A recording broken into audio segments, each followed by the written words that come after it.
This show is part of OnePlace, a daily network of focused briefings across the stories people follow most.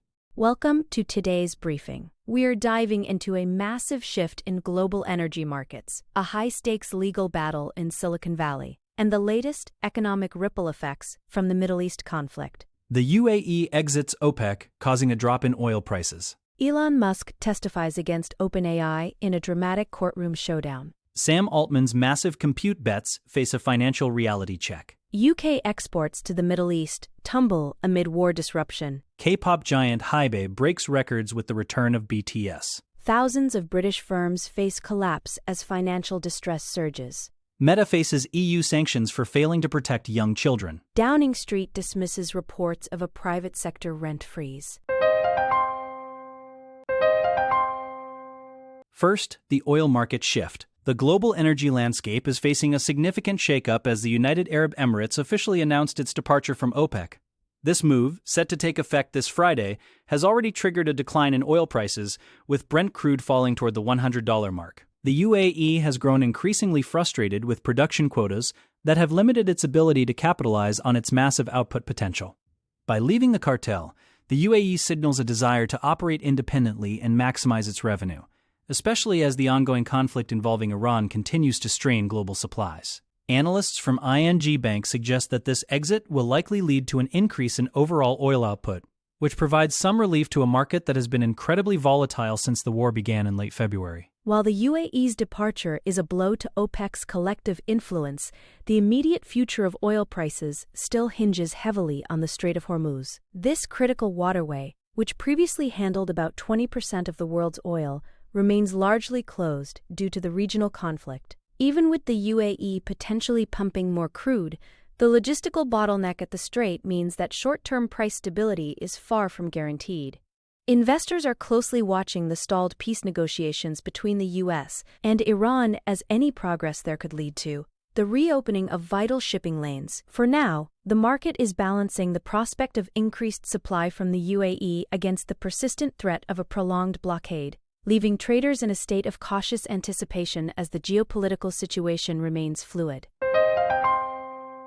Next, the OpenAI trial. The legal battle between Elon Musk and OpenAI reached a fever pitch as Musk took the stand in a California courtroom. Musk is accusing Sam Altman and Greg Brockman of essentially stealing a charity, arguing that the company was founded as a nonprofit dedicated to the safe development of AI for the benefit of humanity. He claims the pivot to a for-profit structure backed by billions from Microsoft, is a betrayal of that original mission. During his testimony, Musk spoke directly to the jury, detailing his long history of founding transformative companies like Tesla and SpaceX. He emphasized that his concerns aren't about money, but about the existential risk that unregulated artificial general intelligence poses to the world.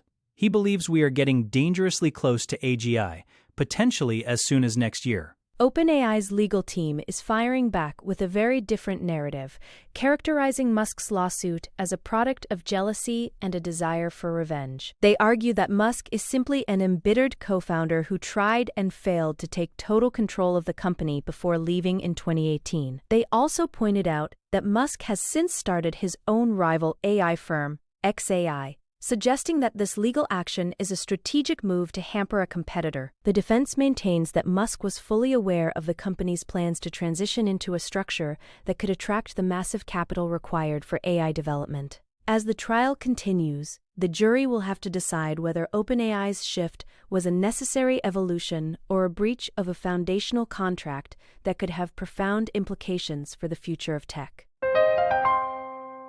Now to AI compute. Sam Altman has long maintained that compute is destiny, and his aggressive strategy to secure massive amounts of processing power is now being put to the test. While OpenAI's early moves to lock in capacity gave them a significant lead, the financial bill for that ambition is starting to come due.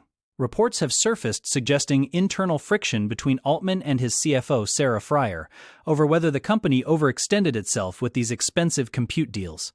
Although OpenAI has dismissed these reports as ridiculous, the underlying financial pressure is undeniable. The company recently missed a revenue target and is still working toward its goal of reaching 1 billion weekly users. Without explosive revenue growth, maintaining the infrastructure required for cutting-edge models like ChatGPT becomes an increasingly difficult balancing act for the AI giant. The struggle isn't unique to OpenAI, as rivals like Anthropic are also feeling the heat. Anthropic has recently signed its own major compute deals, but they are roughly 6 months behind OpenAI's curve and are already experiencing service outages and degraded performance. This highlights a fundamental challenge in the AI industry. Having the best model doesn't matter if you don't have the reliable infrastructure to serve it to millions of users. Both companies are currently losing significant amounts of money as they race to build more powerful systems. The industry is in a precarious position where the need for ever-increasing compute resources is colliding with the reality of high operational costs. As these labs continue to burn through cash, the question of how to actually turn a profit from these massive investments remains the biggest uncertainty in the market. Moving to UK trade, the economic impact of the Iran war is hitting British exporters hard, with new data showing a 20% drop in trade to the Middle East. The British Chambers of Commerce reported a sharp decline in the number of certificates of origin issued for exports to the region, falling from over 15,000 last year to just over 12,000 this March. This isn't just a general downturn, it's a targeted regional shock caused by the disruption of vital shipping routes. Companies are facing longer lead times, rising insurance premiums, and the need to reroute goods through more expensive pathways. For small and medium-sized enterprises, these delays are squeezing cash flow and damaging business confidence at a time when international trade was already difficult. The situation shows no signs of easing as the conflict continues to destabilize the region. Adding to the gloom is the news that President Trump has reportedly instructed aides to prepare for an extended blockade of Iranian ports. This suggests that the disruption in the Strait of Hormuz could last much longer than many businesses had hoped. UK firms are becoming increasingly pessimistic, with the CBI's latest growth indicator predicting a fall in business volumes across both the manufacturing and services sectors over the next quarter. The combination of high-cost pressures, uneven trading conditions, and renewed geopolitical uncertainty is creating a perfect storm for the UK economy. As the blockade continues, the ripple effects are being felt across a broad swathe of industries, making it clear that the conflict in the Middle East is no longer just a regional issue, but a major hurdle for global trade and domestic growth in Britain. Next, K-pop's record quarter. In a bright spot for the entertainment industry, HYBE, the powerhouse label behind BTS, has reported its highest ever first quarter revenue. The company brought in approximately $473 million, a massive surge driven by the long-awaited comeback of BTS.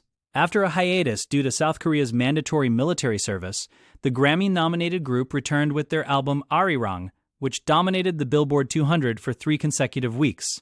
This comeback alone accounted for a significant portion of the company's earnings, with revenue from recorded music doubling year-on-year. HYBE's ability to maintain such momentum despite the temporary absence of its biggest stars speaks to the strength of its broader artist portfolio, which includes other successful groups like 17 and Tomorrow X Together. The company is now looking toward even more growth as the year progresses. The momentum is expected to carry into the second quarter, largely thanks to BTS's massive global tour. With 85 stadium shows scheduled across 34 countries, this is shaping up to be one of the largest tours in K-pop history. The group is currently in the middle of their US leg, playing to sold-out crowds in cities like Tampa before moving on to a dozen more North American locations. Beyond BTS, HYBE is also preparing for major comebacks from other artists in their stable, ensuring a steady stream of content and revenue. This record-breaking performance highlights the global dominance of K-pop and HYBE's successful strategy of diversifying its talent pool while keeping its core fan base engaged. For investors, the company's ability to turn a hiatus into a blockbuster return is a clear sign of its enduring market power. Now, UK business distress. While some sectors are thriving, thousands of UK businesses are currently teetering on the edge of collapse. A new report from Begbie's Trainer Group reveals that the number of firms in critical financial distress has surged by nearly 37% in the first quarter of 2026. This brings the total number of companies at high risk of failure to over 62,000. The hospitality and leisure sectors are being hit the hardest, as they struggle with a combination of rising labor costs, increased tax burdens, and a sharp spike in energy prices linked to the Middle East conflict. National insurance adjustments and other tax hikes have further squeezed margins, leaving many businesses with little room to maneuver. The report paints a sobering picture of an economy where even previously stable companies are now facing an uphill battle for survival. The situation is compounded by shaky consumer confidence as people tighten their belts in response to inflation and the threat of rising unemployment.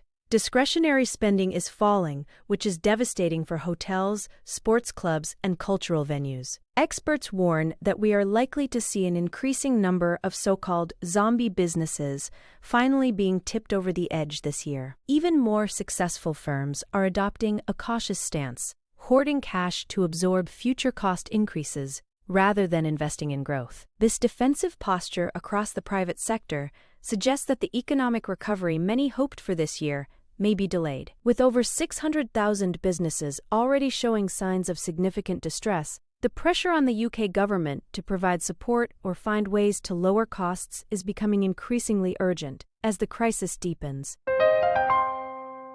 Next, Meta's EU breach. Meta has been found in preliminary breach of European Union law for failing to keep children under the age of 13 off its Facebook and Instagram platforms.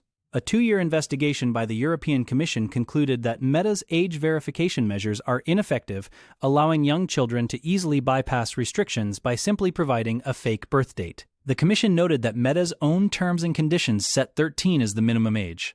Yet the company has failed to diligently enforce this standard as required by the Digital Services Act.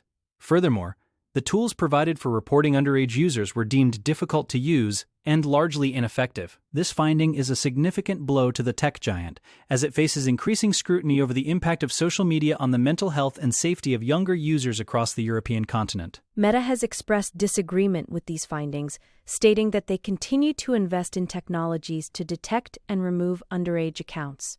They argue that age verification is an industry-wide challenge that requires a collective solution. However, the stakes are incredibly high. If the findings are upheld, Meta could face fines of up to 6% of its global annual turnover, which would amount to billions of dollars. This comes at a time when several European nations, including Spain and France, are considering even stricter bans on social media for children under 16. The UK is also exploring age and functionality restrictions to protect minors from what some officials call the digital Wild West. As Meta prepares its defense, the outcome of this case could set a major precedent for how big tech companies are held accountable for protecting children online. Finally, UK rent freeze. Downing Street has moved quickly to dismiss reports that the government is planning a freeze on private sector rents. The idea had gained traction after it was suggested that Chancellor Rachel Reeves was considering a 1-year freeze to help households cope with the rising cost of living exacerbated by the Iran war. While Reeves herself did not explicitly rule out the move in the House of Commons, a spokesperson for Number 10 stated that such a freeze is not the approach the government will be taking. The focus remains on cutting energy bills and supporting renters through other means. The mere suggestion of a rent freeze caused shares in major buy-to-let lenders to tumble, as investors worried about the impact on the housing market. Despite the official denial, the debate highlights the intense pressure on the government to find radical solutions for the housing crisis. Economists have warned that a rent freeze could have unintended consequences, potentially reducing the overall supply of rental properties and undermining the government's goal of building 1.5 million new homes. While such a measure might provide temporary relief for some, experts suggest it could drive up rents for unregulated properties and discourage landlords from maintaining their buildings. Some Labour MPs have welcomed the idea of more radical intervention, arguing that the current spike in housing costs requires bold action. However, the government appears wary of the market instability that rent controls could cause. As the UK continues to grapple with the highest inflation rates among developed nations, the tension between protecting consumers and maintaining a functional housing market remains a central challenge for the Treasury and the Prime Minister's office alike. That wraps up our briefing for today.